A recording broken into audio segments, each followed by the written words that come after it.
everyone, welcome to today's virtual story time.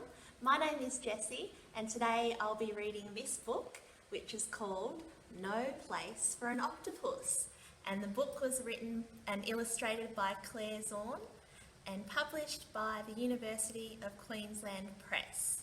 Let's see what happens. No place for an octopus. When the water is low and the ocean is resting, I go for a walk on the rocks, bumpy and cold under my toes. The small pools hold little worlds all of their own. There's me, like a giant, peering in and exploring. That's when I find it, hiding behind the seaweed. An octopus. Let's see if we can see the octopus. Oh, it's hard to find. Oh, there he is.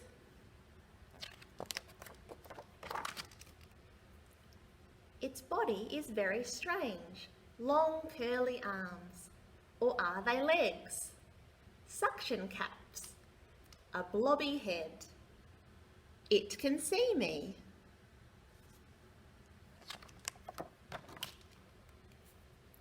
I'm a little bit afraid. The octopus is too. Could it be happy in the rock pool? It must be lonely there, all by itself. It looks hungry, wet and cold. Oh, it's got a hat on. Maybe I could take it home.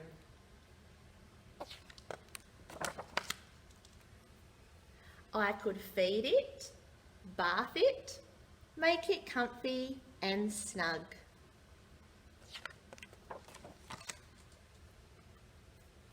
It would be an interesting friend, thoughtful and peculiar, and quiet. We could keep each other company, the octopus and me.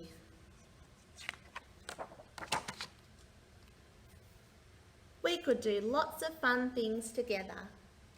Adventures, games, travel. The octopus wouldn't be bored. I could make it happy. I could. Couldn't I? Maybe it would like to go for a swim or visit the beach. We could collect shells and explore the rock pools. Yes. I look at the octopus and the octopus looks at me. I decide I am right. A rock pool is the perfect place for an octopus. And that's the end of the story. Because we read a book today about an octopus in a rock pool, I thought I'd make my own very special pretend rock pool. So here's the rock pool that I've made, and I've just used a clear container and put some water and sand in, and we've got lots of different things in our pretend rock pool. We have a starfish, a blue and green starfish. We have some scallop shells, so there's one, and there's another one underneath. What else do we have? We have a rock. Got this shell here.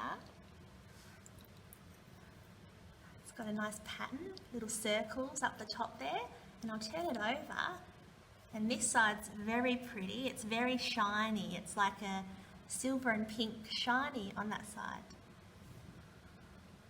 I like that one.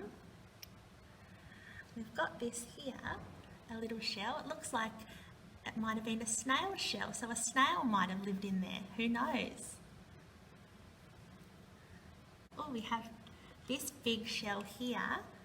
This is probably my favourite one. Looks like it's got arms.